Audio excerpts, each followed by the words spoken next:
മലയാള സിനിമയിലെ വലിയൊരു സംവിധായകന്റെ സിനിമയിൽ അഭിനയിക്കാൻ അവസരം ലഭിച്ചപ്പോൾ ഒരു പുതുമുഖ സംവിധായകന്റെ സിനിമ ഒരു നടൻ വേണ്ടെന്ന് വെച്ചു.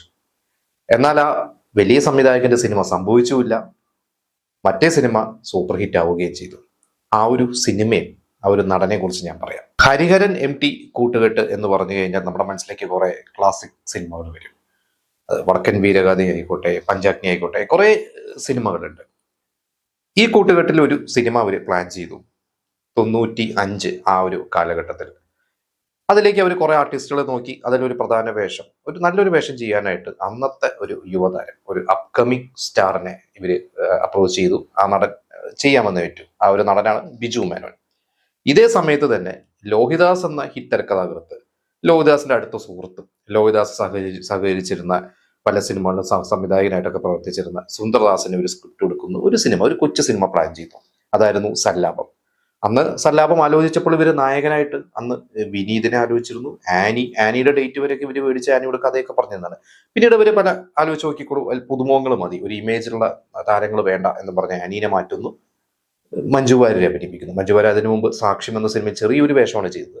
മഞ്ജു വാര്യർ ഫിക്സ് ചെയ്ത് അപ്പുറത്തെ വിനീതിന്റെ ഒരു ക്യാരക്ടർ ഒരു മാറ്റമൊക്കെ വരുത്തിയിട്ട്, അത് പല കാരണങ്ങൾ വിനീതും അതിനുശേഷമുള്ള പലരും പല ഇന്റർവ്യൂസിൽ പല രീതിയിൽ പറഞ്ഞിട്ടുണ്ട്. ഒരിക്കൽ വിനീത് പറഞ്ഞത് വിനീതിനെ അപ്രോച്ച് ചെയ്തിരുന്നു. പക്ഷെ വിനീതിന് അന്ന് വേറെ കുറെ സിനിമകൾ, കാതൽ ദേശം പോലത്തെ സിനിമകളുടെയൊക്കെ ഭാഗമാവുന്നതുകൊണ്ട്, അന്യഭാഷ സിനിമകൾ അഭിനയിക്കുന്നതുകൊണ്ട് ആ ഡേറ്റ്സ് കൊടുക്കാൻ പറ്റില്ല. അതുകൊണ്ടായിരിക്കാം വിനീതിനെ മാറ്റിയത്. എന്തായാലും ആ ഒരു വേഷത്തിലൂടെ ദിലീപ് വരുന്നു.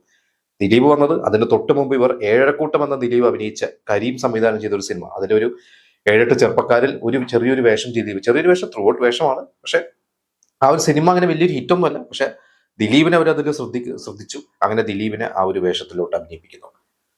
മറ്റേ വേഷം, അതിലെ ശരിക്ക് നായകൻ എന്ന് വേണമെങ്കിൽ പറയാം. ദിലീപാണ് അതിൽ നായകൻ എന്ന് ഇന്ന് നമുക്ക് തോന്നുമെങ്കിലും പ്രത്യക്ഷത്തിൽ നായകൻ അതിൽ മറ്റൊരു കഥാപാത്രമാണ്. ആ ഒരു കഥാപാത്രത്തിന് വേണ്ടി ഇവർ അന്ന് ബിജുമേനെ അപ്രോച്ച് ചെയ്തു. പക്ഷെ ബിജുമേനൻ അന്ന് MT ഹരിഹരൻ സിനിമയ്ക്ക് ഡേറ്റ് കൊടുത്തുകൊണ്ട് ചെയ്യാൻ ബുദ്ധിമുട്ട് എന്ന് പറഞ്ഞ് ബിജുമേനൻ മാറിയപ്പോഴാണ് അന്ന് അവർ മനോജ് കെ ജയനെ ആ ഒരു വേഷത്തിലോട്ട് വിളിക്കുന്നത്. മനോജ് കെ ജയൻ ഇവരെ കട്ടൊക്കെ സീനിയറാണ്. സർഗം പോലത്തെ സിനിമകളിലും അതിനുശേഷം ഒരുപാട് നായകനായിട്ടൊക്കെ ഒരുപാട് സിനിമകൾ അഭിനയിക്കുന്ന സമയമാണ്. അങ്ങനെ മനോജ് കെ ജയനെ വേഷം ചെയ്യുന്നു. ആ സിനിമ ഒരു കൊച്ചു സിനിമ, സല്ലാപം. 96 വിഷുവിന് റിലീസാവുന്നു. സിനിമ സൂപ്പർ ഹിറ്റ് ആവുന്നു. പക്ഷെ അന്ന് ബിജു മേനോൻ എന്തിനു വേണ്ടിയാണോ സല്ലാപം ഒഴിവാക്കിയത്, ആ സിനിമ സംഭവിച്ചില്ല.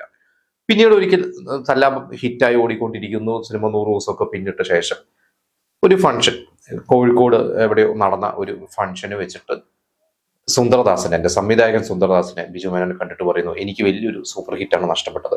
നിങ്ങളുടെ അടുത്ത സിനിമയിൽ നിങ്ങൾ വിളിച്ചാൽ ഞാൻ എന്തായാലും വരും. അതും പറഞ്ഞിട്ടാണ് അടുത്ത സിനിമ കുടമാറ്റം എന്ന സിനിമയിലോട്ട് ഒരു വേഷം. ശരിക്കും സല്ലാപം വെച്ച് നോക്കും, സല്ലാപത്തിലെ വേഷം പോലെ വലിയൊരു വേഷമല്ല കുടമാറ്റത്തിലെ. അതിൽ വിജയരാഘവനും ദിലീപും ബിജു മേനോനും എല്ലാവരും ഒരുമിച്ച് അഭിനയിച്ച സിനിമയാണ്. മഞ്ജു വാര്യരുണ്ട്. സല്ലാപം പോലത്തെ വലിയൊരു വിജയമൊന്നും കുടമാറ്റത്തിന് കിട്ടിയില്ല. പക്ഷെ അത് ആ സമയത്ത് തന്നെ ചെയ്ത സമ്മാനം എന്ന സുന്ദർദാസിന്റെ സിനിമ പിന്നെയും വിജയിച്ചു. പക്ഷെ കുടമാറ്റം അങ്ങനെ വിജയിച്ചില്ല. പക്ഷെ എങ്കിൽ പോലും സല്ലാപം എന്നുള്ള സിനിമ അന്ന് ബിജു മേനോൻ ചെയ്തിരുന്നെങ്കിൽ ഒരുപക്ഷെ ബിജുവിന്റെ കരിയർ ഒരു മികച്ച ഒരു ക്യാരക്ടർ തന്നെ ആവുമായിരുന്നു. കാരണം അതിന്റെ ക്ലൈമാക്സ് കൊണ്ടുപോകുന്നത് ആ കഥാപാത്രമാണ്. നമ്മൾ ഇന്ന് കാണുന്ന മനോജ് കെ ജയൻ ചെയ്ത ആ ഒരു കഥാപാത്രമാണ്. അപ്പൊ എന്തുകൊണ്ട് ബിജുമേനന് എന്തോ ബിജുമേന്റെ ഒരു അതെ പല കാരണം നമ്മൾ നിമിത്തം എന്നൊക്കെ പറയുന്ന പോലെ ബിജുമേന്റെ തലയിൽ അത് വരച്ചിട്ടില്ല എന്നുള്ളതാണ്. അല്ലെങ്കിൽ ആ ഒരു വേഷം ബിജുമേനൻ ചെയ്യേണ്ടതായിരുന്നു.